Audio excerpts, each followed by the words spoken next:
Hey, weirdos, I'm Ash. And I'm Elena. And this is Morbid.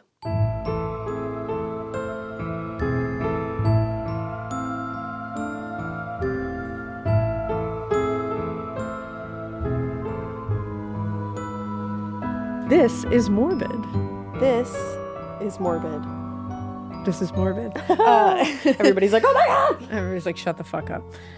This is going to be a long one today. Really? And it's going to be a harrowing one. Long and harrowing. But a little different.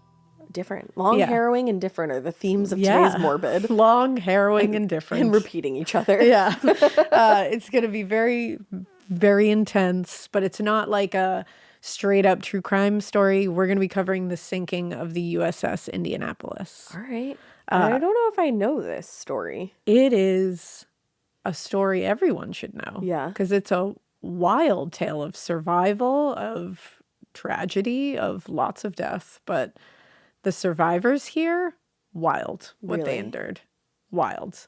And then wild what happened after. Oh, man. Well, I love U.S. history, so I'm interested. Yeah, this is kind of a U.S. history thing. There's a lot of crazy, gnarly shit. If you've ever seen Jaws, straight up New England fare right there. Of course. Then you have heard Quint's monologue about the USS Indianapolis because he was supposed to be portraying a survivor of that. Oh. I haven't seen Jaws in so long. Jaws is iconic. It's not really a movie that like I've ever rewatched, I feel like. We used to watch it at my grandparents' house so much. Yeah. I could probably quote that entire movie. I became obsessed with watching all the Jaws movies one summer with my stepmom. It was a very interesting time to start because we were like going to the beach all the time. Yeah, I remember that's a great time. specifically going to a lake and my sister being so fucking terrified of Jaws and me and my brother being like, there's no sharks in the lake, It's Lauren. a lake. But some of those movies are scary. They are. They're crazy. One of them, the shark is like sentient though. Like, Oh, yeah, it gets wily. it's kind of like psychic. Yeah, I've never seen past the first one. Oh, you haven't? No, I'm a purist. The second one is fun, and I think the third one is when the shark literally like knows people's movements, like while they're that on makes land. sense. Yeah. You're like Becomes what? like way too intelligent for its own good. Bruce there. Yeah, Bruce is wild to note. So we're going to get into it pretty quick today because this is a long one. There's a lot to talk about. So I just want to jump right in. Let's go. So the USS Indianapolis was a Portland-class heavy cruiser. So one of just two of those kind of ships commissioned by the U.S. Navy in 1930. Oh wow. Originally, it was designed as a, quote, light cruiser, which would mean it would be, armed with limited armor and munitions. Makes sense. Light. Yeah. But the ship was actually reclassified as a heavy cruiser the following year because it was retrofitted with 8-inch mounted guns capable of hitting a target several miles away. Wow, that's crazy that in 1930 they had that kind of technology. Oh, this is an impressive vessel, Yeah. for sure. For 10 years, the Indianapolis served mainly as a showpiece for the Navy, kind of like, it hosted members of the Roosevelt administration. It was like a flagship vessel for events. It was their like crowning glory, And then on December 7th, 1941, which might be a very familiar date to everybody listening, I hope it is, the Japanese military launched a large and unexpected attack on Pearl Harbor. Yeah. And it was on the U.S. naval base at Pearl Harbor, killing over 2,400 people. Jesus. At the time of I hope they still teach people mostly like about this in school. We learned about Pearl Harbor. Okay, because I was like, this is pretty important. At the time of the attack, the Indianapolis was participating in a military exercise in the nearby Johnston Atoll. I think it's Atoll is how you pronounce it. And because of, the proximity there, they were called upon to join the search effort to locate the Japanese aircraft carriers that had launched the initial attack. So it got brought into the fray. Now, the attack on Pearl Harbor drew the United States, obviously, into World War II. And as one of the military's most prestigious ships, the Indianapolis was deployed right into the combat. Because, again, it had been retrofitted. It's now, ready to go. Over the next 4 years, the ship provided support during some of the most important battles in the Pacific, like Operation Detachment, where the American military captured the island of Iwo Jima. under the command of Captain Charles McVay, who becomes a very big part of this whole thing. That name sounds familiar. You might also be thinking of Timothy McVeigh, the Oklahoma bomber. Oh, that might be it. I don't know. Charles McVay sounds familiar to me. Yeah, That's the Charles. I mean, maybe I was going to say maybe you do, but McVeigh always makes me think of Timothy McVeigh. Yeah, no, I see what you mean. So under the command of Captain Charles McVay, the Indianapolis bombarded the Japanese from their position a few thousand yards of shore, while infantrymen stormed the beach. According to Indianapolis, the true story of the worst sea disaster in U.S. naval history and the 50-year fight to exonerate an innocent man, which we will get there. It's, quote, some men said that when they saw that flag go up, they thought of home and how it surely wouldn't be long until they could sail back to their moms and sweethearts and the good old USA. Their moms and sweethearts. Yeah. It's very sad. Now, during this period, the Indianapolis was very badly damaged when a kamikaze fighter pilot dropped a bomb through the deck and into the mess hall, and it exploded in there. It tore a hole in the hull of the ship. And to prevent the entire ship from flooding, this is going to like also just show you like the realities of like war is so fucking scary. Yeah. Because they needed to prevent the whole ship from flooding, obviously. So crewmen had to close the hatch leading to the mess hall, but they trapped 9 men inside who eventually drowned in there. Oh my God. But it was literally like they just had to. What they had to do. You know, like it's just like, but just knowing that that's just like a decision. Yeah. They had like a split-second decision. Yeah. The ship's bulkheads prevented any major flooding, and the Indianapolis was able to return to San Francisco for like major repairs in preparation for what was going to be its most important mission of the entire war. So it had already had to be repaired. Yeah. While the military fought to overwhelm the Japanese in the Pacific, a huge team of Allied scientists and engineers were hard at work in the USA on a very top secret project. You might have heard of it, the Manhattan Project. Mm-hmm. This was led by nuclear physicist Robert Oppenheimer. You definitely know his name recently from Barbenheimer, Barbieheimer, whatever it was. Barbenheimer? Barbieheimer? Oppen Barbie? Oppen Arby? We're just like free-flowing thoughts right now. It's like that when you play that game where you're both trying to get to the same word and you just yell your conscious thoughts. It's like when I tried to say ostracized, like a different way. Ostracization. Yeah. And I could not say it. Again. And we just kept saying it. I'm sure people were listening being like, shut the fuck up. Or just screaming the right way to say it. I apologize. Listen, you have these moments with your friends too, okay? You do, and we're friends here. So the goal of the project, the Manhattan Project, was to design an atomic bomb, the likes of which had never been seen. If you've seen the movie, you know all about it. Did you see Oppenheimer? I have not yet, actually. I haven't either. Wildly, because I did want to see it. I really like Cillian Murphy. I get. This was like a fascinating and like really terrifying and horrifying time in history. So it is always really interesting to see how it's done in these things. And I heard great things about it. But the whole goal of this project was to design a crazy atomic bomb that would give the Allies the destructive power they believed they needed to stop the Japanese army and end the war. Mm-hmm. By the summer of 1945, the Manhattan Project had succeeded. It created 2 atomic bombs, and they nicknamed them Fat Man and Little Boy. The 2 bombs would eventually be dropped on Nagasaki and Hiroshima, respectively. As we know. In San Francisco, Charles McVay had been given the details of the Indianapolis' latest mission, but only so many details. They had to transport the components of Little Boy, including the highly radioactive uranium that would ultimately make the bomb so destructive. And in addition to the critical mission, McVay would be sailing with nearly 300 new crewmen. Many of them were new recruits to the Navy within the last 90 days. Oh, shit. So brand new. Not all the crew was new, but at least a good chunk of it. 300 of them were brand new. Can you imagine? That's your first fucking mission. Yeah. Damn. From the moment the plans were made in Washington, D.C., everything about this mission was so highly confidential. Even Captain McVay, the literal captain of the Indianapolis, was only given the details necessary to just execute the mission, like execute the delivery, and that's it. Right. Like didn't need to know basis, essentially. On the morning of July 16th, 1945, the Indianapolis departed San Francisco on the way to Pearl Harbor, where they were going to drop off any non-essential passengers and refuel. The ship arrived in Hawaii on July 19th and refueled, and then departed for Tinian, a small island in the northern Mariana Islands, and that's where the bomb was going to be like assembled. Okay. So Like on the island? like very complex, yeah. The missions and activities surrounding Fat Man and Little Boy were deemed top secret ultra, which is the highest level of clearance that few in the government or military would ever receive. According to author Lynn Vincent, Ultra's dissemination was choke point narrow, closely held and tightly guarded. It seeped out daily to only a tiny group of Pacific Fleet commanders. So very, very hush-hush.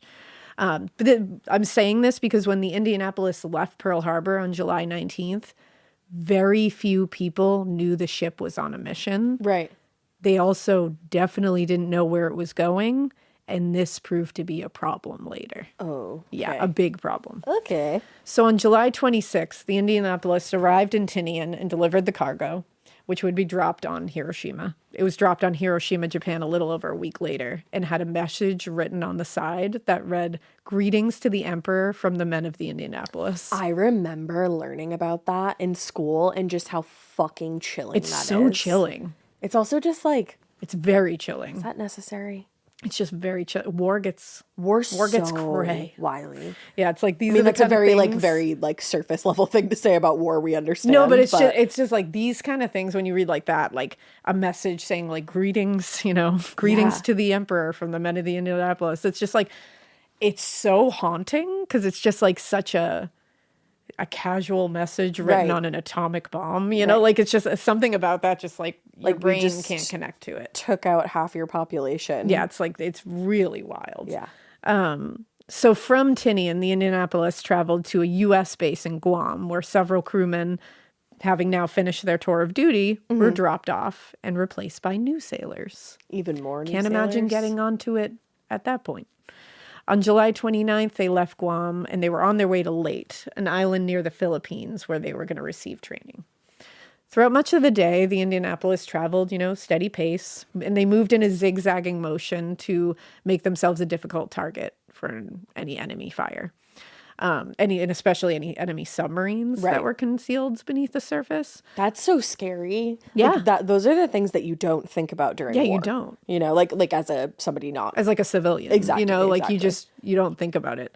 Like it'll take every once in a while, I'll just look at my dad because he was in the submarine service, and I'll look at my dad and just be like, you were in a submarine For months and months and months. Like, and what? sometimes he just didn't know where he was. Yeah, and like my mom didn't know where he was. Yeah. And like there was no communication. There was a time when they were like they were something like 5 hours away from showing up at her door and saying we've lost them. Like we think they're gone. Yeah.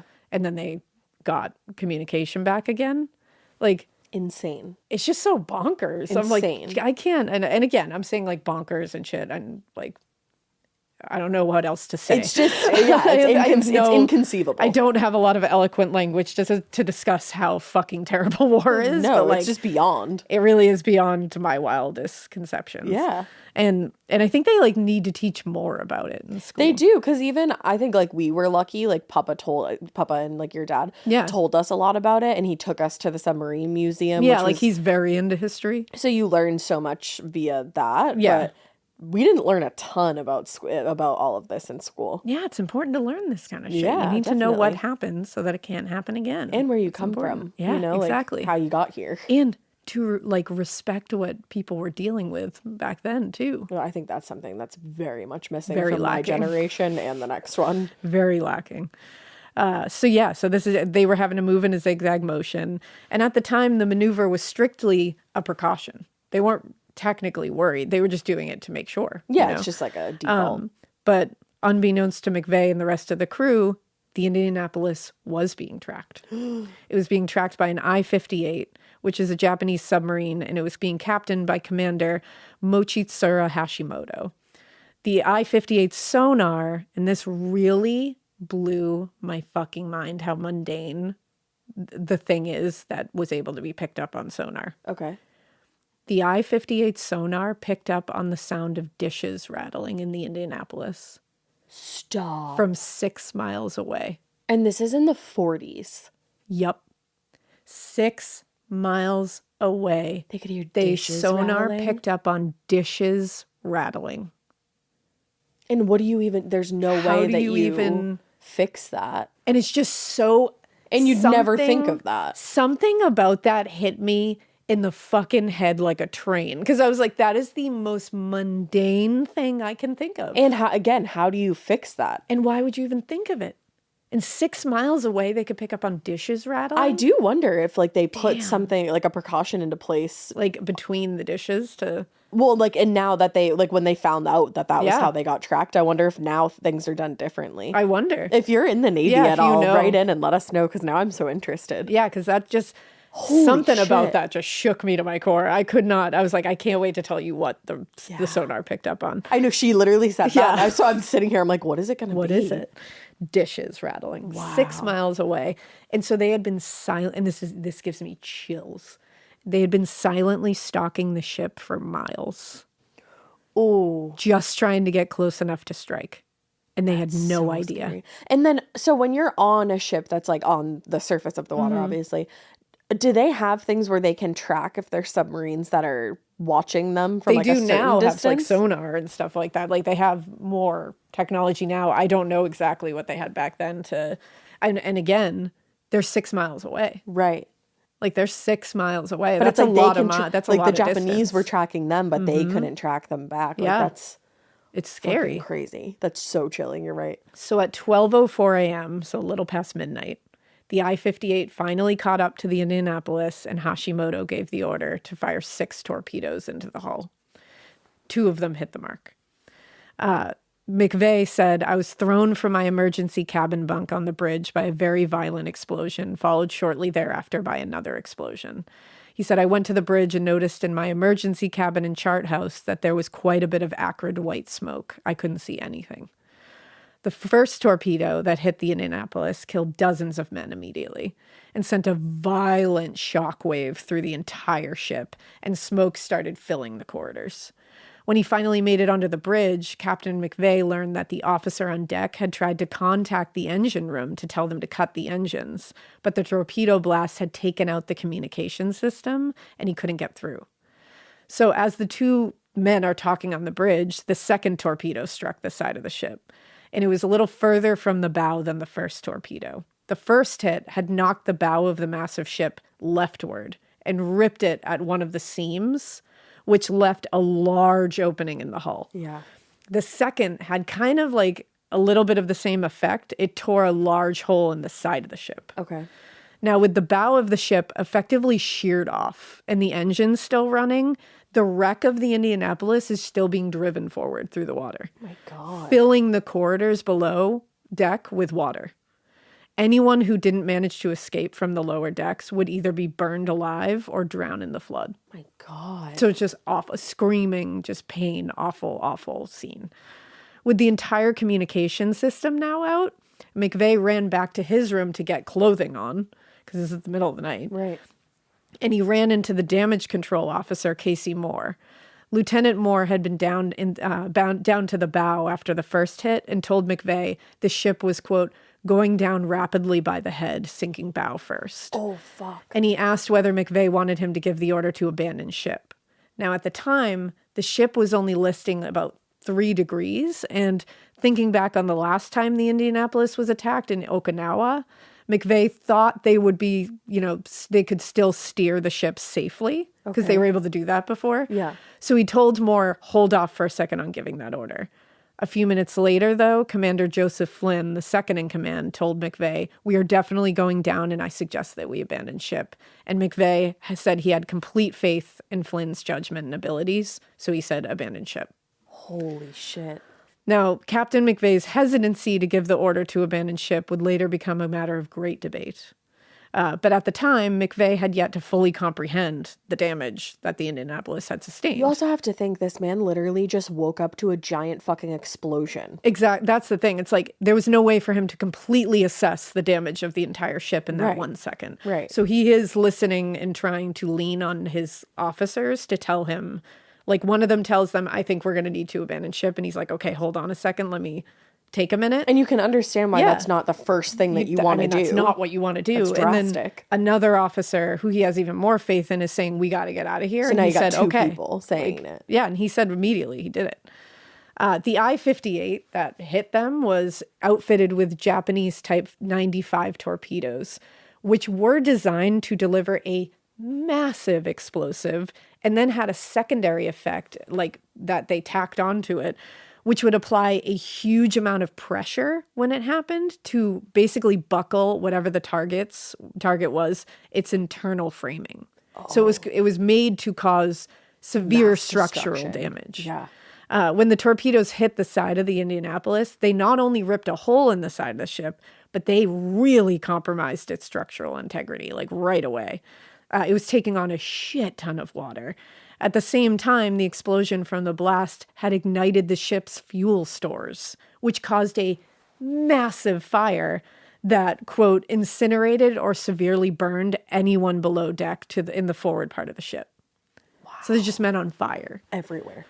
This section included the sick bay, a large section of sleeping quarters, and the area occupied by the stewards, that whole section. So tons of them died immediately and in awful ways. Now, to make matters worse, the fire was rapidly making its way to the decks above, risking the lives of anyone in that area, too.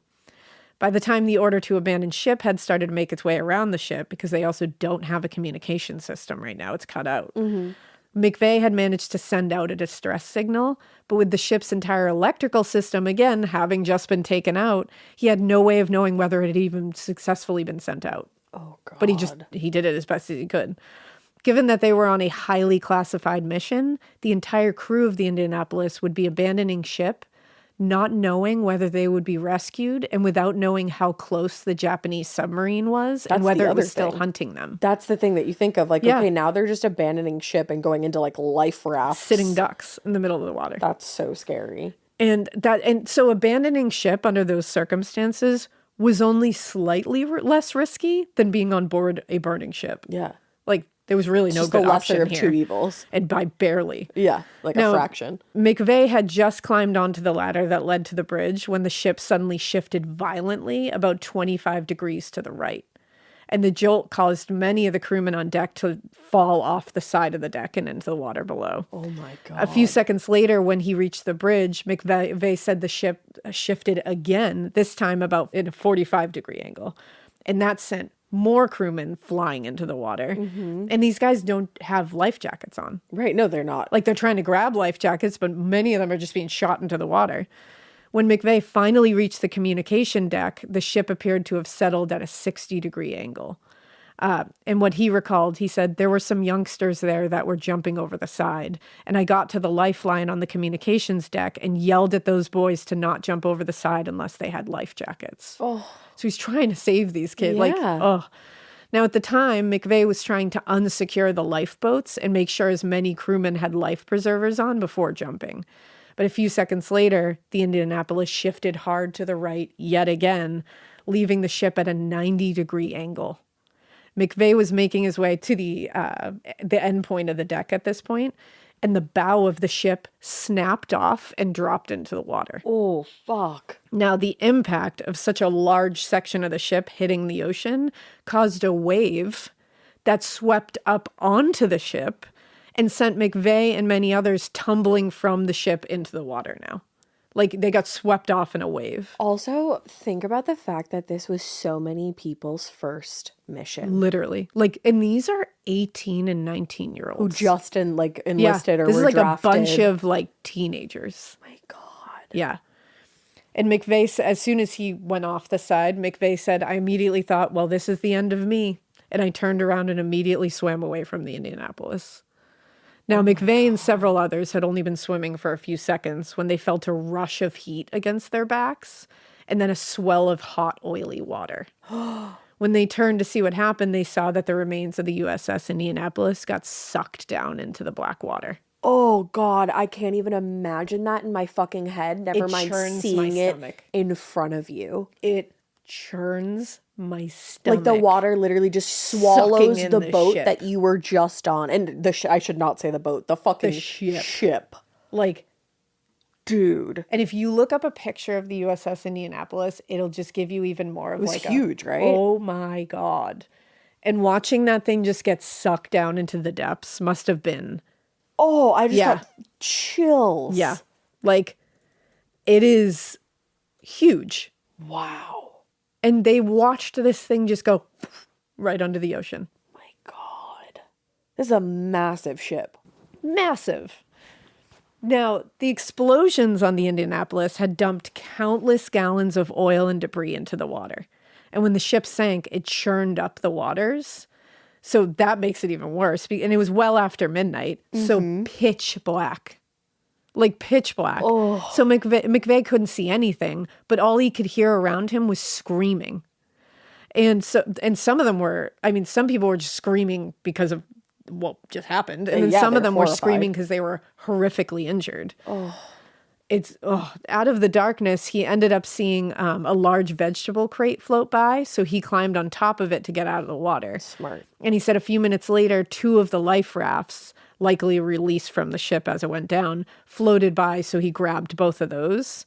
And the wood lattice that would stabilize the bottoms of the rafts had gone. And there was no oars. But he said, it's better than nothing. Yeah, you gotta do what you gotta do. He got inside one, and he said he called out to anyone around him, trying to collect the nearest survivors and get them on the rafts. And with the help of the quartermaster, Vincent Allard, Captain McVeigh lashed the 2 rafts together so they wouldn't get separated by the current. Now, in another part of this disaster, Glenn Morgan, another crewman, spotted one of the seaplanes that had come loose from the ship when it sank. Because this ship was so massive, it had seaplanes attached to it. 610 feet long. Yeah, massive. Now, miraculously, the plane appeared to have survived the explosion and was in an upright position. Wow. So he swam towards it thinking, holy shit, this might be the only way for us to get out of here. Yeah. But when he reached the plane, he saw that it was badly damaged and it was slowly sinking. Oh, no. His disappointment was only slightly tempered by the fact that just underneath the plane's tail was one of the wooden life rafts. Oh, that's good. So he acted real quickly because this thing was sinking. And taking the life raft down with Grabbed the raft before it was sucked down with the plane. Once he was on board, he took a look around and spotted another raft nearby and started paddling towards that with his hands. So these men are like getting the idea that we need to like start lashing these together and stay together. But they're in the pitch fucking black in the middle of the goddamn ocean. Yeah, and horrifically injured.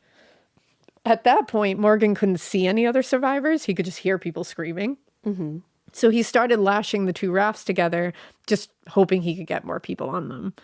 And as he was working to get the rafts secured to one another, he said heads began popping up out of the darkness several feet away. And he said one after the other. He just saw heads popping out of the ocean, completely covered in oil and completely unrecognizable. Oh my God. Morgan paddled the rafts to the men and they climbed aboard, exhausted, but okay, and covered in oil. Right. By dawn, the reality of what had happened became very apparent. The Indianapolis had gone down hundreds of miles from land, and there was nothing but water in every direction. Oh my God. To make matters worse, when many of the rafts fell into the water, they had landed upside down, dumping any unsecured contents like rations and blankets into the water.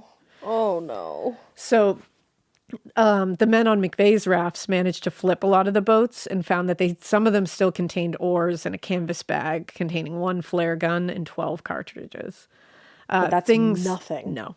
Things were more encouraging on Morgan's rafts because they did find some, quote, meager rations, flares, fishing supplies, and some flashlights. Okay.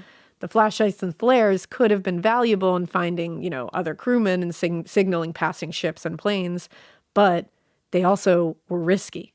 According to Vincent and Vladek, the authors of that book that I mentioned up ahead, and we'll link in the show notes, Japanese submarines had been known to lurk at a sinking site and machine gun any survivors. Oh my God. Again, war. And they're in enemy waters. Yeah. They're just like sitting ducks. Now, the men in McVeigh and Morgan's groups had been lucky. all things considered. And while they were all exhausted and covered in oil, they had managed to avoid suffering any serious physical harm at the moment. Like, a lot of them were like pretty much with it. Many of the others, though, were less fortunate. Many of those not killed in the blast or dragged down with the ship suffered serious flash burns from the explosions. Many of them would die within hours of being in the water. But think of those grueling hours that it Suffering, took to die. pure suffering.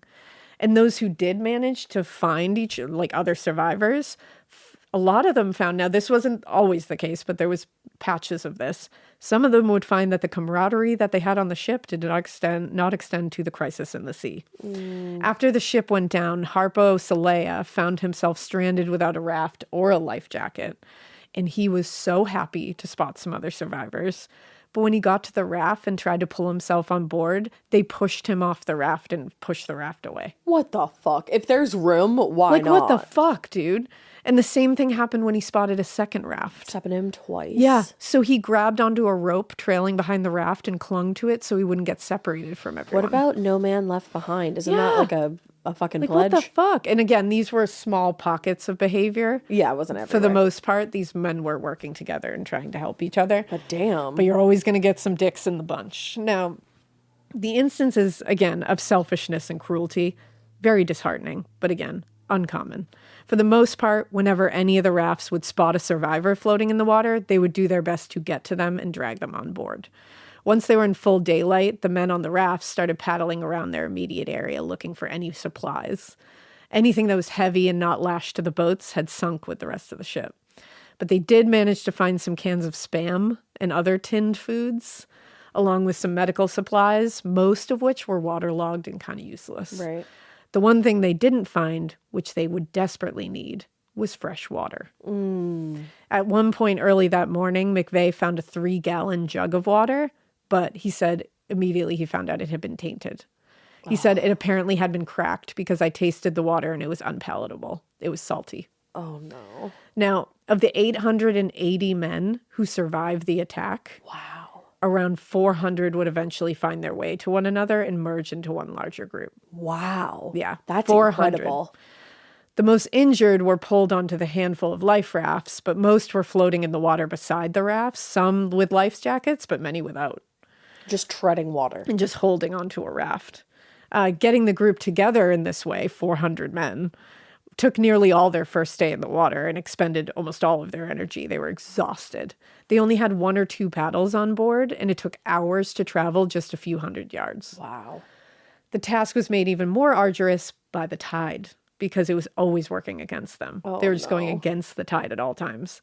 On the first day, the survivors had drifted nearly 5 miles from where the site of the sinking was. Wow. And the rolling waves constantly threatened to pull them apart in different directions. For the first day or so, the men in the main group got along pretty well, despite being exhausted and in pain and horribly terrified. In addition to whatever injuries they had suffered when they abandoned the ship, most of the men were covered in fuel, which had also gotten in their eyes and caused excruciating burning sensations. And then you're just flushing it out with salt water. Also, many had unintentionally swallowed large amounts of seawater and fuel, causing them to become violently ill for much of the first day. Oh, God. Yeah. Despite all of this, they still managed to work together to locate supplies, care for the wounded, and make hats from the canvas to block out the worst of the sun. That's insane that they were able to do that. The human spirit, man. Yeah. At night, they would occasionally see a plane fly overhead and would fire one of the flares, but the pilots never acknowledged them. And also, you don't know. That must have been so scary because you don't don't know know if if it's an that's enemy. your plane. Yeah. McVeigh later said, "We knew now that these 8 or 9 planes that we saw, and that we either during the daytime flashed these signal mirrors, the emergency signal mirror at, nobody ever saw the mirror, us, or any of the flares that they were shooting up. At their altitude, it was impossible for the pilots to see even a large group of men in the water below. Oh. And the survivors didn't know at the time that nobody even knew where the Indianapolis was. Jesus So they weren't Christ. looking for them. Like, these planes were not search planes. They were just going overhead. Now, as the men worked throughout the day on Monday, they were so preoccupied with what was on the surface of the ocean that it didn't occur to them that there was probably some shit below them as well. Oh, no. This is something that a lot of people, if you've read or heard about the Indianapolis, which definitely read further into it. It's very fascinating and horrifying. Is. And some of these interviews with these survivors later are very interesting. Yeah.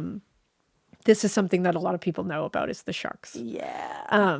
Throughout the day, many of the sailors had to kick and splash to fend off, barracuda that would swim up next to them. Oh my God. But otherwise, their biggest concern besides that was the sun and, the Japanese, the enemy. Yeah. Then, late that afternoon, Seaman Second Class Curtis Pace saw from the corner of his eye something moving below him. No. He glanced down to get a better look, and he said he saw a shark whip its tail once. And its silhouette blended in with dozens of others just like it. No. Now, the tropical region of the Pacific Ocean that they were in is home to a variety of shark species, including the hammerhead, tiger shark, and the notoriously aggressive and pissy oceanic white tip. Oh God. I like that you just described that shark as pissy. Very pissy. Such a pissy fucking Very shark. pissy and very opportunistic, I will say. They're very lazy and opportunistic because they tend to be solitary in their behavior. Maybe that's why they're so pissy. They're pissy. They don't want to deal with anybody else. But they will put away their pissiness and pettiness if they see that there's a large food source that they can congregate together for. Oh, great. So they'll congregate for something. But they're scavengers, and like I said, they're opportunistic. They don't really want to expend much energy to hunt. They like it when it's just plopped in front of them. Which it was. Oh boy, was this just plopped right in front of them. So they were like, shit, dinner. Let's go. Like they were literally like, wow, this is like a banquet. Are you to going them. to tell me that people were eaten by sharks in these waters? Yes. Often. Sharks of all species, like if you know anything about sharks, they've evolved over time to be very sensitive to sound. They can detect noises miles away. Yeah. Sharks are fascinating. Yeah, they really are. I love fucking Shark love Week. sharks. I do too. Shark Week is Big my in our shit. home. This ability allows them to locate prey and also makes them really good at identifying when prey might be, in distress and, an easy meal. Because sharks, again, pretty lazy, love fast food like the rest of us. So they're like, if it can just be dropped in front of me, why not? Like that's what sharks really look at. They're like, it's got to be easy. Yeah, it's right and there. if it seems like it's in distress, then it's really not going to put up that much of a fight, and I can get my meal and peace out and go on my way. But when the Indianapolis went down, it churned up the sea, causing a large commotion in the water, which sharks all over the place were like, what's fuck's up with that? And also there was a lot of splashing from the men, and the blood from the injured and dying would have sent a strong signal to nearby sharks. I mean, this was like a homing beacon to sharks who would have followed the scent and at least come to investigate what was going on. Right. So throughout the day, Curtis Page and the others watched as the group of white tips below grew larger and larger. They just kept on congregating. And they're just circling. Just circling. And for the time being, they were just circling, lazily kind of going. And then all of a sudden they said they would go below all of them and then sometimes would grow bold and investigate. But then crewmen would splash and kick at them and they'd kind of retreat away. But it's like, you don't have the energy to keep doing that. No. Then the sun went down. And they said it was as though they got more emboldened by the sun going down. Oh my God. Cozell Smith was laying on one of the floating nets with several other men. This is so scary. So it was a floating net. And he was laying on there with a few other men when one of the white tips shot up from below at a high speed. Because that's what they do. And grabbed Smith's hand in its mouth. And he screamed. High-pitched shriek, everybody said they heard in the middle of the fucking night. The shark dragged Smith off the raft, pulled him 10 feet below the surface, and whipped its head back and forth with his arm in its jaws. Oh my And he's 10 God. feet in the ocean in the pitch black. So even if he's opening his eyes, he's seeing pitch blackness and just being thrown. I need you to fully comprehend that. Because I could didn't you ever? until I because you hear that and you're like, oh my God, that's awful. And then you really think of every single component of this and you go, oh my God, that is hell on earth. Yup. I can't think of what you're laying down After a shipwreck. And you survived a shipwreck. Like an insane military attack. Yes, 2 torpedoes hitting your ship. You get dragged beneath the surface from a shark 10 feet. into the pitch black depths of the ocean where you are looking around at nothing. But you also know that multiple other sharks have been surrounding you all day. And that they might be if descending. This one doesn't get you, there's however many more. And are they just descending upon me? Am I about to just be torn from limb? And this one is tearing a limb off of me? But this guy survives? He survives. What the fuck? Because Smith managed to hold his breath, by the way, because you're 10 feet below the surface, and is punching and poking at the shark's snout, because that's what you're supposed to do. Yeah. That's supposed to work. Sure is. It didn't. No. He was unwilling to let go of Smith. So he managed to sink his other hand into the shark's gills and pushed as hard as he could. And finally the shark let go and he was able to shoot back up to the surface. He frantically swarmed towards the net. Like he swam as fast as he could towards the nets. His hand was shredded by the shark, by the way. Yeah, because they got teeth on teeth on teeth on teeth. Teeth on teeth on teeth.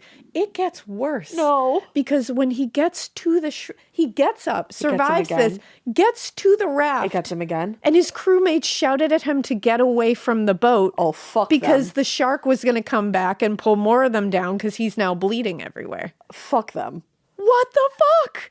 And they're kicking and pushing him away. And in that moment, though, he said, fuck y'all. He had so much adrenaline that he pulled himself onto the raft anyways. Good. You can make a fucking worse. tourniquet. They kicked him off again. Oh no. One of the men started slashing at Smith with a knife. Why? And he succeeded in forcing him off of the boat. And now he is bleeding from slashes on his arms and a shredded hand. What the fuck? So he slid back into the water and they were literally about to sacrifice. They not even about to. They were sacrificing. They were like, this get man. out of here, die. And so he gets away from the raft because he's like, fuck y'all. Like, I'm not going there. And is without a life jacket and is bleeding profusely now. And there's just sharks everywhere.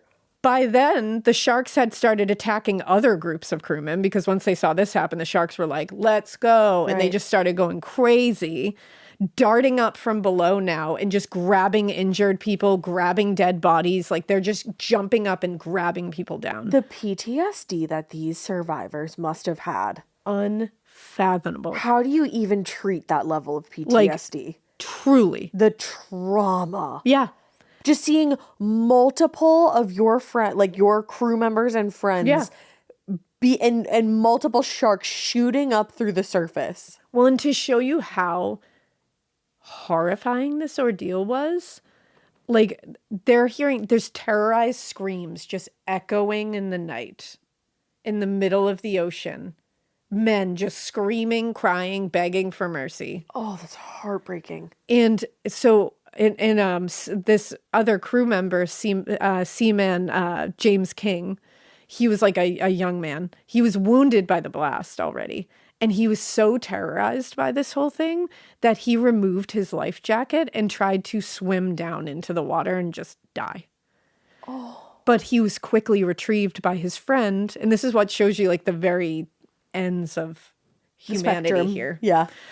His friend Denny Price pulled him back up.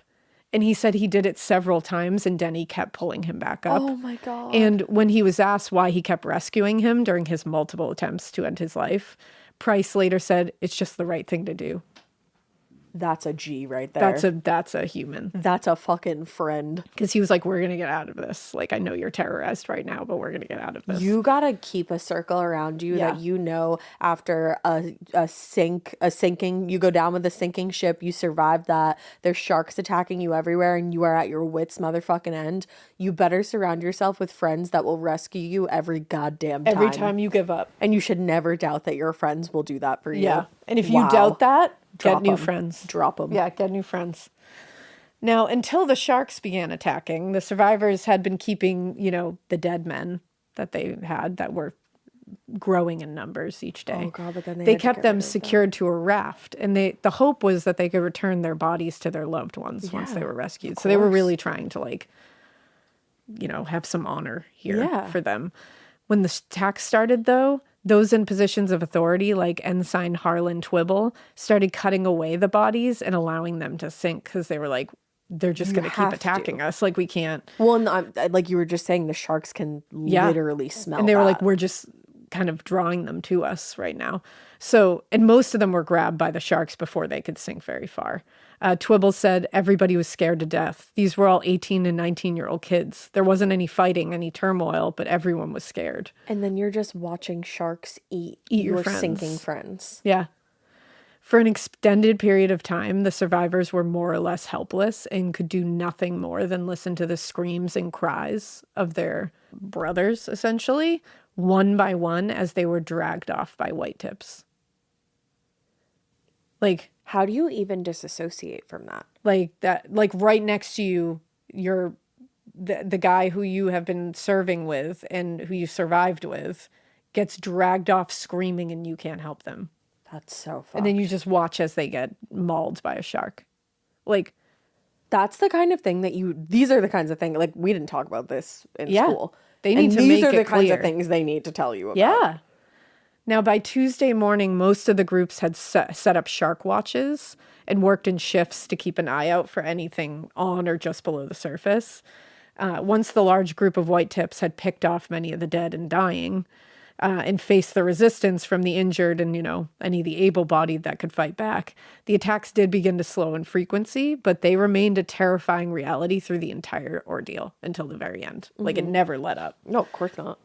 McVeigh later said the kids who were in rafts by themselves on this one raft were scared to death of this shark because he kept swimming underneath the raft. Oh. You could see his big dorsal fin, and it was white, almost as white as a sheet of paper. Apparently, the shark spent most of his time on the surface, and his fin had bleached out, so he didn't blend in with the surface at all. And I was like, that sounds like the supervillain of sharks, and I don't like that.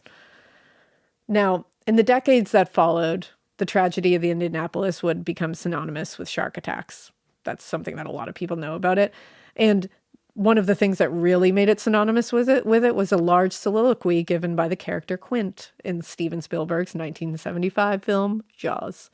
Quint was played by Robert Shaw, played wonderfully by Robert Shaw. I love Quint. He's awesome. Love Quint. And he was played as a gruff shark hunter whose hatred of sharks stemmed from his experiences surviving the USS Indianapolis. Which now carries so much more weight. It certainly does. I want to read his soliloquy because it's very real. Like, they really pulled from the actual thing. Well, now you know that what it actually is. Harrowing details. So he said, Japanese submarine slammed 2 torpedoes into her side sheaf. We was coming back from the island of Tinian to late. We just delivered the bomb, the Hiroshima bomb. 1,100 men went into the water. Vessel went down in 12 minutes. Didn't see the first shark for about a half hour. Tiger, 13-footer. You know how you know that in the water, Chief? You can tell by looking from the dorsal to the tail. What we didn't know was that our bomb mission was so secret, no distress signal had been sent. They didn't even list us overdue for a week. After first light, Chief, sharks come cruising by, so we formed ourselves into tight groups. By the end of that first dawn, lost 100 men.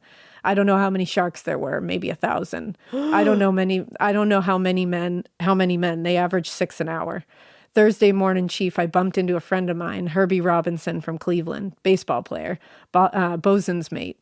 I thought he was asleep. I reached over to wake him up. He bobbed up and down in the water. He was kind of like a top, upended. Well, he'd been bitten in half below the waist. God. And this is real shit. He just explained a very real scenario that happened. Picture 1,000 sharks. I can't. Picture one motherfucking 1,000 sharks. And then you're just a sitting duck in the water. I can't even picture 20 sharks without shitting myself. I can't imagine being on a boat and seeing a shark. No. I would be scared to see a shark in the water from a boat. Absolutely. Because like you said, they go to the fucking depths of the ocean and then they shoot all the way up. Powerhouse up to the surface. Oh, it's so scary. I'm never getting on a boat again. Fuck that. No, it's real fucking scary. And what's even worse is that wasn't even the most of their problems. That the sharks were like high on the list of problems. What was worse? There's a lot of shit that's going down. The bigger issue was they had a complete lack of water to drink. Oh, I literally forgot Yeah, that. of course. Because why would you even... There's so many things. I was focused on the thousands of sharks, personally. In general, a person can survive without water for about 3 days. But the Which is effects not a of long dehydration, though, can set in fast. Yup. Like, you can survive, but at what cost? But barely. They set in fast, and they range from really strong thirst and headaches to confusion and hallucinations. Eventually, the body will go into complete shock and unconsciousness before it just shuts down systematically. Like, slowly. Now, some of the rafts in the main group had managed to scavenge some of the water jugs that hadn't floated away, but that was really barely anything and definitely not enough to meet the needs of all the survivors. Yeah, like hundreds of them. By Tuesday, those injured who hadn't been, taken by sharks began to give up hope or just lose consciousness and simply would float away. Yeah. Like they would literally fall into unconsciousness and they would just float off. Yeah. Which is just really haunting to think. And a lot of them who were floating off would just remove their life jackets and let themselves drown. Oh. Like that happened a lot because they just didn't want to prolong it anymore. Yeah. Now, Ensign Twibble later said, "We tried to keep the men thinking that they would be saved, but there was no way in God's green earth that I knew we were going to be saved." Right. By the third night in the water, many among the crew had become delirious, suffering from heat stroke in the day or hypothermia at night. Oh. Or dehydration all the time. Or all three, probably. In McVeigh's group, a large number of men had tied themselves together using a length of rope secured to one of the rafts. He later said some of them lived through the period, but those who went out of their head earlier than, say, 48 to 60 hours didn't last. The people that were down in that group just gave up hope. So they feel that people just slipped out of their life jackets and just decided that they didn't want to face it any longer. Oh, my God. In Twibble's group, the effects of dehydration and madness had begun to affect many of the men around him. Lieutenant Richard Redmayne, once one of the strongest among them, had been steadily declining over the course of the third day and was frequently heard crying out, "I need to get to the engine room," before trying to throw himself over the side of the raft. So he's just like hallucinating fully. Others were in a similarly hallucinatory state, muttering about seeing a water fountain down below, then diving beneath the surface, and some of them wouldn't come back up. I found an account by survivor Woody Eugene, and he said on that third day, this is his quote, he said, the sun finally did rise and it got warmed up again. Some of the guys had been drinking salt water by now and they were going berserk. They tell you big stories about the Indianapolis is not sunk. It's just right there beneath the surface. I was just down there and had a drink of water out of the drinking fountain, and the Gee Dunk is still open. The Gee Dunk being the commissary where you buy ice cream, cigarettes, candy, what have you. It's still open, they'd tell you. Come on, we'll get a drink of water. And then 3 or 4 guys would believe this story and go with them. Oh, that's horrible. Which just like... That's heartbreaking. My heart like shattered in my chest reading, because you're just thinking like they're all just like, let's go get water and candy. Like, oh my God. Oh, it's just like... And these are like 18 and 19-year-olds. So like, oh, it makes you want to cry. I just like want to hug their parents. Among the last of the injured to voluntarily give up his life was Commander Stan Lipsky. This is just so sad. He was the Indianapolis's gunnery officer. He had suffered serious burns in the explosion after the first torpedo strike. And by the time he hit the water, quote, the flesh on his hands had been burned down to the tendons and his eyes were burned closed. Oh my God. Yeah. Despite having remained in the water since abandoning ship, he had managed to avoid the sharks and hold out longer than most of the others who'd been gravely injured. He was still there on the third day. Then on the afternoon of August 1st, he looked to his friend, Lewis Doc Haynes, and said, "I'm going now, Lou. Tell my wife I love her and I want to marry her again." Oh, I know. No. That one like really got me. No. Oh. I almost just cried saying that. Oh my God. I know. Fuck. You just ruined me. I know. And tell my wife I want to marry her again. Like. No. Fuck. Hold on. I know. That like really got me. Like. That's awful. And just your friend looking at you and being like, "I'm going now." Like, it's just like for you to. And he looked at his friend because he was like, "Please remove my life jacket." Like he couldn't because his hands were burned down to the tendons. Oh, fuck, dude. So Haynes said he knew. He's like, he was in pain, like he was And miserable. it'd be awful to stop And him he was at like, that point. His eyes are told burned me. closed. And so he said he removed his friend's life jacket and allowed his body to slip under the surface of the water. Imagine being his fucking wife and Like, hearing that.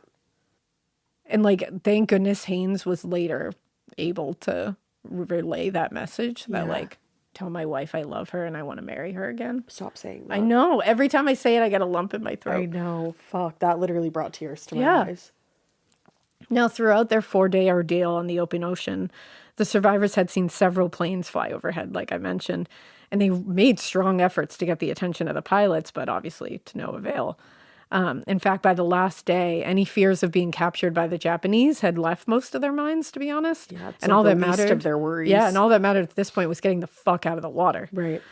The Indianapolis was expected to arrive back in the Philippines on Tuesday, July 31st. But when it failed to arrive, no one sounded the alarm. After all, they'd been on a top secret mission, and there were many reasons why they could have been delayed. So the few who were aware of their existence saw no reason to be concerned. Dear God. Also, the control offices in Guam and the Philippines had been charting the Indianapolis's travel each day, using their last known coordinates and their speed to approximate the location. Yeah. Now, in truth, the U.S. Navy had no idea where they were or that it had sank. Yeah. It's just the truth of the matter. I just didn't know. By that time, the wreckage had sunk to the bottom of the ocean, which was nearly 10,000 feet deep in that area. Jesus Christ. Yeah, I was I looking hate up that. some of the pictures of when they eventually found it. Yeah. So there wouldn't have been anything to indicate that the ship had ever even been there on the surface. And even if there was evidence of a ship being attacked in that location, that would have been very little help to the survivors of the Indianapolis, because by the time the Navy had become alarmed about the crew's failure to return, the survivors had drifted anywhere between 60 and 200 miles from the site of the attack. So they were nowhere near where that happened. So a search of the area wouldn't have really led to their rescue, really. Yeah. That the crew of the Indianapolis were rescued at all had more to do with luck and coincidence than it really did military policy and tracking Sitting ability. here wondering how they were found. On the morning of August 2nd, Wilbur Chuck Gwynn was flying over the Philippine Sea in his PV-1 Ventura bomber, conducting a sweep for enemy vessels. A new antenna had been installed on the bomber that morning, and it had snapped off a few minutes into the flight. So he had been told to come back to base so they could replace it. And then, so he ended up being like an hour behind schedule. And a little past 11 a.m., he was about 350 miles north of Palau at the tip of the Philippines, cruising at roughly 3,000 feet. Because he had fallen behind schedule, his trajectory had him facing directly into the sun at that time of the day, but he could still see about 20 miles in every direction. He hadn't been out very long when the second antenna snapped. Oh, man. And it was only replaced like 10 minutes earlier. Damn. And it snapped off, and the radio men suggested he return and get a replacement for the replacement. So after turning the controls over to his co-pilot, Warren Colwell, Gwynn ducked into the belly of the plane, and he was trying to secure the antenna wire to the plane to keep it from like damaging the tail. Right. So he grabbed a long length of rubber hose and then opened a small hatch to start reeling the wire back into the plane. When he looked down, though, he saw something. And he jumped to his feet and ran back to his co-pilot. And he yelled to him. He said, "Look down." And when he looked down, it appeared to be an enemy submarine. Oh. Now, at that time of day, the sun had reflected really hard off the surface of the ocean. So it made it impossible to see like anything but like a general shape in the water. Shit. He had said, "It's like glass down there. You can't see a thing." Assuming that what he was seeing was an enemy vessel, Gwynn ordered his co-pilot to open the bomb bay doors and prepare to release one of the depth charges. Shut the fuck up. But the Ventura got descended and got into position, so it had to descend a little. And Gwynn realized he was not seeing an enemy ship. Thank goodness he realized. Yeah. But he's seeing a few hundred men floating in the water on rafts, or most, he said, were just bobbing on the surface alongside the lifeboats. Can you imagine if they survived all of that And then got bombed by their own men? Accidentally bombed by their own men. Fuck. That would have been... I mean, I can't even. Now, by the fourth day in the water, the survivors had begun to accept that rescue wasn't likely going to come and they were going to die. Then late Thursday morning, Kenley Lanter, one of the men in Glenn Morgan's group, spotted something in the air coming in their direction. So Lanter called out, "Hey, Morgan, look." And he said, jerking his head in the direction of it. He said, "Do you see it?" And Morgan and the other men was going nuts. Yeah, well, and he was probably just like, "Look, another plane that's going to fly by us and not do anything." And so the other men on the raft looked up and they saw it and they were like, "Yeah, I see it." And at first he said, "Is it a bird?" Because he was like, I couldn't really, like my eyes were so blurry and everything. Like I couldn't see. He's like, "Is it a bird?" And they all squinted and they couldn't really make it out. And Morgan had just opened up his mouth to be like, "Yeah, it's a bird," when Lantern interrupted him and said, "That's a fucking plane." Now, all the men in the rafts and many more in the water started shouting because they're not giving up. Like, if they see something, they're going to try. Of course. And it's like their voices must have been so strained and harsh and like, they've had no just water. cotton mouths and dry throats and just like, and have been screaming for 4 days, essentially. Yep. They're all waving their hands in the air. And as Gwyn's plane descended further, he could see them in the water. And he said they were covered in oil. And he said, and what surrounded them was a huge miles-long oil slick. Wow. The amount of oil and the size of the crew in the water suggested to him that his ship had gone down. Mm-hmm. But Gwyn hadn't heard of any ship sinking because nobody knew. So he was like, this doesn't make sense. But he was like, regardless of how they got there, they were clearly in trouble. So he ordered the bay doors opened again, and he started dropping the life raft and every life jacket they had on the plane and a buoy, and all the buoys they had on board down to them to at least start the process. Like, here's what we have. Gonna need more manpower, but at least here's this. When he'd done that, he ran back to the cockpit and got on the radio to report many men in the water at those coordinates. Now, his antenna is broken, remember? Uh-huh. So his message back to base came through really badly garbled, sounding like "am circling life raft," but that's all that technicians could really make out. Fortunately, the closer they got, the more Gwyn and the flight crew began to understand the scope of what they were seeing, and he returned to the radio to make additional reports, which were better received, luckily. But at first it was like, are you kidding me? The communications staff moved quickly to set the rescue operation in motion, and they launched amphibian rescue vessels that, if they made good time, could reach the men in about 3 hours. But then they're also still in enemy water, and those can be hit by torpedoes. Exactly. I'm fucking terrified. Now, a lot of attention is being put on this scene, so they're getting even scareder. At that time, the Cecil J. Doyle, a U.S. Navy destroyer escort, was cruising about 50 miles off the coast of Palau. As one of the vessels dispatched from command base flew over the Doyle, the pilot, Adrian Marks, radioed to the ship below and alerted them to what was happening. They had not received any official orders to assist in the emergency. The ship's captain, though, Graham Claytor, knew it would be hours before a rescue team would reach those men in the water. So he made the decision, without even being ordered to change course and go aid the men from the Indianapolis, which is like a badass decision. Hell yeah. Although the official order came through to the crew of the Doyle an hour and a half later, according to one report, it is not possible to say how many lives Clayton's stolen 90 minutes saved. So, like, good on him. For real. For several hours that morning, Seaman First Class Dick Thielen, who gives some interviews, too, that you can watch, and they're very fascinating. He had been drifting away from the larger group in the water. And then in late morning, he heard the sound of what he would later learn was Mark's plane flying overhead. Thielen watched with absolute astonishment as the cargo bay doors opened and the plane dropped a lifeboat about 50 yards from where he was floating. He said he called out to the 3 other men nearby and they all started swimming towards the raft and were probably, I can't imagine the elation.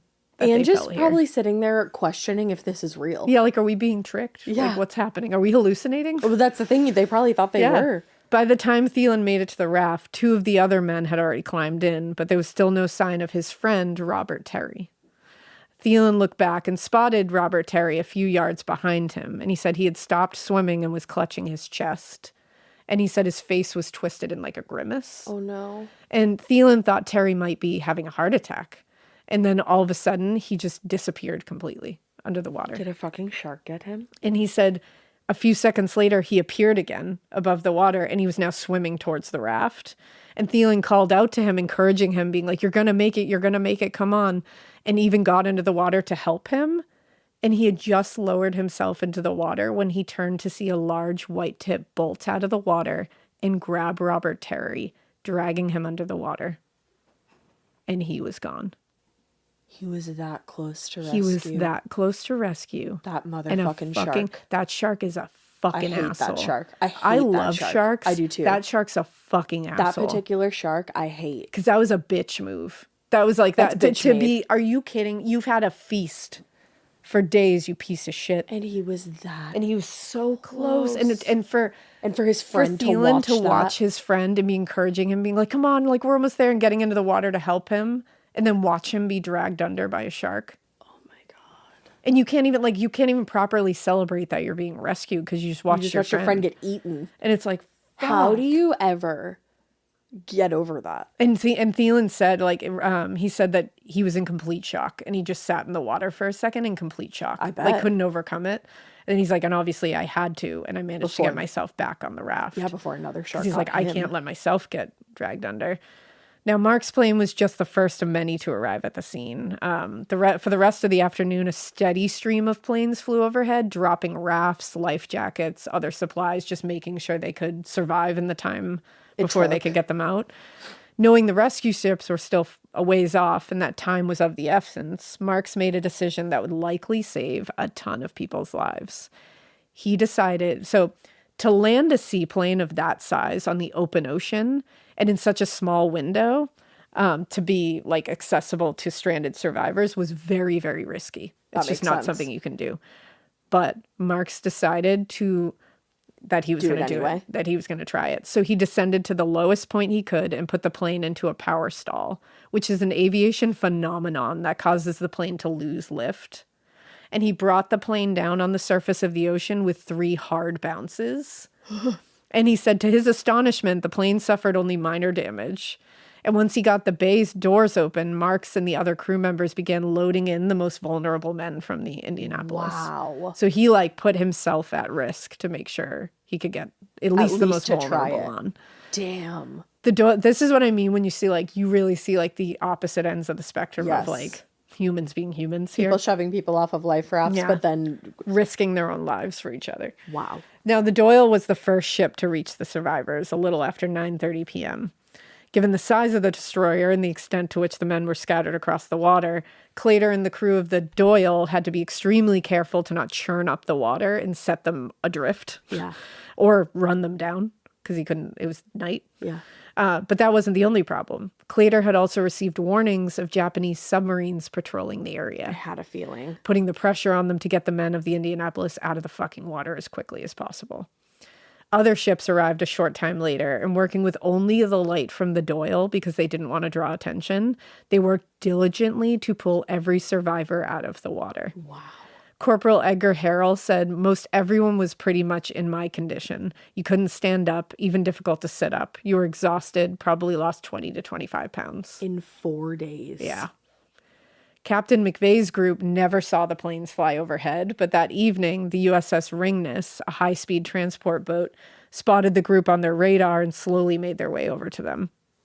McVeigh heard one of the men say, "My God, look at this. There are 2 destroyers bearing down on us. Why, they're almost on top of us." And he said when he turned, the ship was pulling up beside them and lowering the rescue equipment, and he said it was just like a view I can't even describe. Yeah. On board the Ringness, the injured were tended to by the ship's doctors, and other men ate and drank to excess. Yeah. They hadn't eaten in 4 days. Right. The USS Indianapolis went down at around 12:15 a.m. on July 30th, 1945, taking with it roughly 300 men.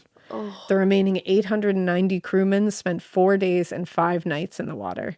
By the time the rescue crew arrived on August 2nd, only 317 men had survived. 890 went into the water. 317 survived. Wow.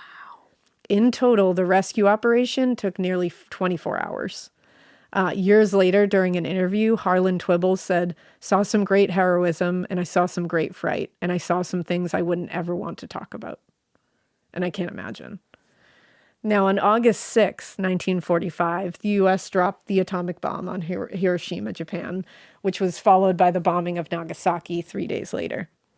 Although the Japanese wouldn't officially surrender for nearly a month, this basically effectively ended World War II.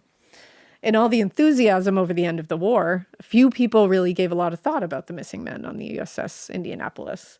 The survivors were taken to hospitals on the closest islands, including the military base at Guam, where they started the long road to physical recovery.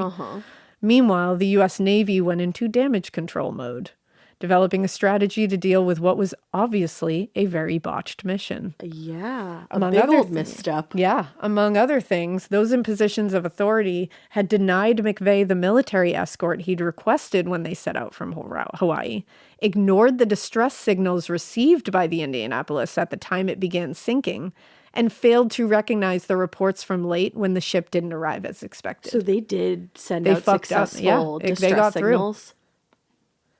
In simple terms... my jaw is wide open. Yeah. The entire situation made the Navy brass look incompetent at best and at worst liable for the deaths of hundreds of sailors. I'd say so. That kind of scandal and the fallout from any investigations not only reflected badly on the military, but also threatened to overshadow the enthusiasm over the U.S. victory in the Pacific. In fact, in Washington, high-ranking military officials had already begun demanding answers and scheduling a hearing to determine the cause of the sinking. A few days earlier, on August 13th, Captain Charles McVeigh found himself before the Court of Inquiry in Guam, where he was intensely questioned as to the cause of the disaster.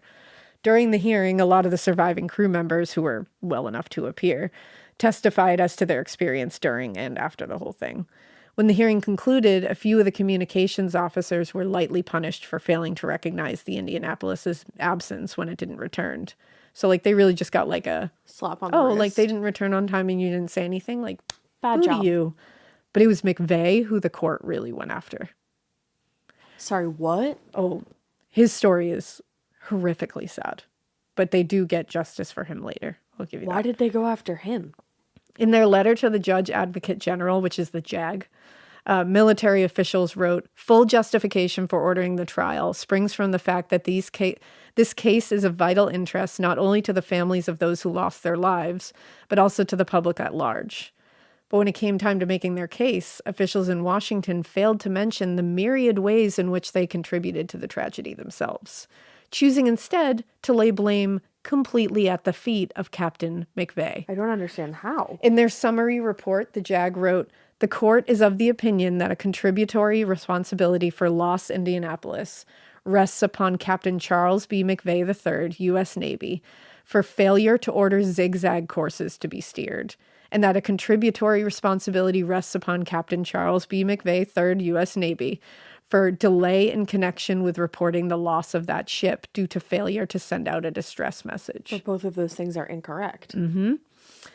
But a media blackout went into effect, with only the most basic information about the disaster being released by the military. On August 15th, 1945, an Associated Press article went out on the wire, announcing that the Indianapolis had sunk in the Pacific, and a few days earlier, the military reported 100% casualties, and gave a version of events that directly contradicted the statements released a few days later. So it was just mayhem. Like, things were being released that were just completely not true. Yeah, like full falsehoods. So the Navy worked very hard to make the charge of failing to send out a distress signal stick. But it soon became apparent that they couldn't do that without implicating themselves. So instead, they went after him for failing to properly execute the zigzag maneuver. He was doing a zigzag maneuver before that, but he wasn't at the time of the attack. That's what they're hinging this on. Okay. And like I said before, it was precautionary what he was doing before. Yeah. It wasn't even ordered. It wasn't necessary. Right. In support of the charge, the government subpoenaed Commander Mochisura Hashimoto, The guy who ordered the captain of the torpedoes into submarine boats. that fired on the Indianapolis. And we're gonna trust that guy? Oh, get ready. In his testimony, Hashimoto acknowledged that McVeigh hadn't engaged the zigzag maneuver, but then said zigzagging would have made no change in the way he fired the torpedoes, and that he would have sunk the defenseless ship either way. He's going to come back later.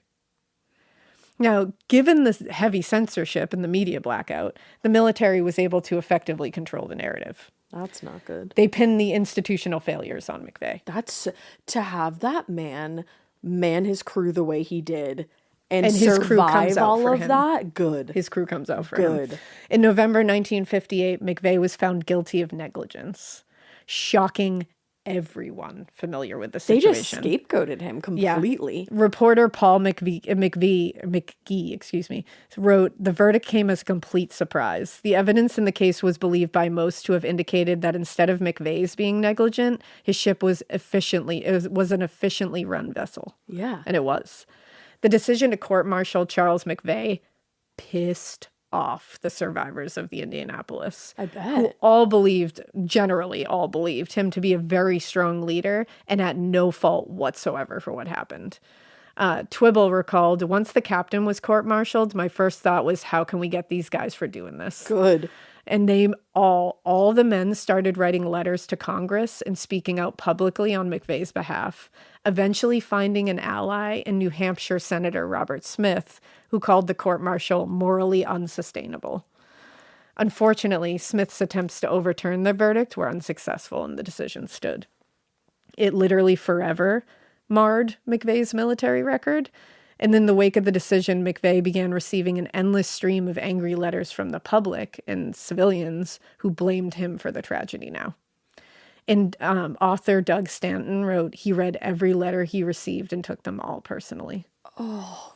Eventually, and this is very tragic, eventually the burden and shame unfairly thrust upon him, Charles McVeigh, became too much to bear. I can't imagine. On November 6, 1968, Captain Charles McVeigh shot himself at his home in Connecticut. Oh, that's so sad. He had lost his wife to cancer several years earlier, and those who knew him best believed after she passed, he had nothing left to go on for. Oh, God, that's awful. Now, there is more after this. That is an awful, awful tragedy. But something does come out of it. Now, as was common of this era and that generation, the men who survived the sinking of the Indianapolis never spoke publicly about their appearance, for the most part at first. And they never talked about the effects of the trauma that they had endured. But after McVeigh's death and the passage of time, it inspired many of them to come forward and tell the world what really happened, because they were like, fuck that. Like, yeah, he's not dying he died for nothing. in vain. Edgar Harrell said, "It's not justifiable to put the blame on Captain McVeigh. They just broke him in more ways than one." That's so fucked up. Harrell was among several crewmen who, over the later decades of the 20th century, told their stories through books, television interviews, oral history projects. He said, "I can still see and feel the trauma of swimming those 4 days. I can still remember today as if it were just yesterday." As early as 1960, the survivors began getting together every year for a reunion and to remember those that they'd lost. Eventually, their group once again rallied to exonerate Charles McVeigh. Let's go. And they finally succeeded in 2000 with the help of the most unlikely source you can imagine. You said that guy was coming back. 54 years after he'd testified at Charles McVeigh's court-martial, Mochitsura Hashimoto was again before the United States government, this time in order to help restore McVeigh's name and reputation. Let me just say, that's a full karmic circle right That's there. a wild circle. In his testimony, Hashimoto said he wanted to join the brave men who survived the sinking of the Indianapolis in urging that your national legislature clear their captain's name. Our people have forgiven each other for that terrible war and its consequences. Perhaps it's time your people forgave Captain McVeigh for the humiliation of his unjust conviction. Wow. This is the man who essentially is responsible for sinking Yeah, that he ship. ordered the torpedoes. Which he had to. It's war. Like, Yeah, that's what it's awful. I can't even... This is the man who ordered the torpedoes. And he is coming forward. Full circle. And saying to the U.S., to Congress, he's saying, maybe it's time your people forgive Captain McVeigh for the humiliation of his unjust conviction. Yeah. That's a mouthful. Yeah, it is. This time, the U.S. military was willing to listen. And moved by the testimony, Congress voted on October 12th, 2000 to exonerate Captain Charles McVeigh. You just wish that he was there to experience that. 13 days later, Mochitsura Hashimoto passed away. That is on some life shit that you just can't explain. Like, that's the last thing you had to do that. to clear I that. just feel like you gotta believe in something. There's something. I don't know what it is. Like, I don't know exactly. I don't know what, but that makes you believe in something. But holy shit. Harrell later said just to have him exonerated meant something, but it didn't do him any good. No. And then he said it certainly did us good. That's good that, like, his crew got to see that happen. Like, the and remaining hopefully members. wherever he is, hopefully he saw it happen. I know. That's so sad that he lived the rest of his life being blamed for something that was not and his shouldering fucking fault. it. Yeah. Reading every letter. To the remaining survivors of the Indianapolis, exonerating McKay was literally the last chapter of the Indianapolis' story. Yeah. But 17 years later, the story got a kind of epilogue that no one was expecting. In the summer of 2017, a dive team led by Microsoft founder Paul Allen announced they had found unmistakable wreckage of the Indianapolis, more than 18,000 feet down in the Philippine Sea.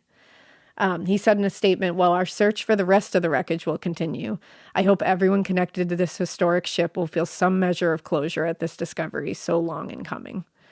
By that time, only 19 of the original survivors remained. Wow. And most were too frail and too, past the point of being able to make an appearance or comment on it.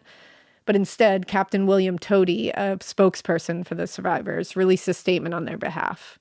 For more than 2 decades, I've been working with the survivors. To a man, they have longed for the day when their ship would be found, solving their final mystery. They all know this is now a war memorial. Wow. I just sent chills down my back. And that is the sinking of the USS Indianapolis. What a story from beginning to end. And thank you to Dave for such amazing help with this research, because this is a ship in and of itself of a research pile, and there's so much to this and so many different rabbit holes you can and I'm go sure down, a lot of like you don't really I never learned about Captain Charles McVeigh and what had happened after that and what he went through, and that it was Hashimoto who was the one who moved the US military to exonerate him. Like that's a story piece of the story. If you wrote that, people would be like, that's wild and like too fictitious to have. Yeah. Like that's a story. Seriously. Blew my mind. I'm absolutely mind blown right now. Blew my mind. I feel like I'm just gonna dive into like a whole. I know. I want to go like find out even more. Yeah, because listen to these like survivors interviews and stuff and read their stuff. It's fascinating what they went through, and to hear all the different perspectives. I can just like hear the History Channel playing in our house. Yeah, Papa always listens to the History or watches the History Channel. I feel maybe that's why Charles McVeigh's name sounded familiar to me. Actually, it probably did. Yeah. Yeah. So go dive into the History Channel. Go research this, guys. It's fascinating. Wow. I'm like shocked. Yeah. That's a crazy tale. Truly I don't know how to properly harrowing. Yeah. I don't even properly know how to end this. So I guess I'll just say we hope you keep listening. And we hope you keep it weird. I mean, just guys, be cool to one another. Yeah.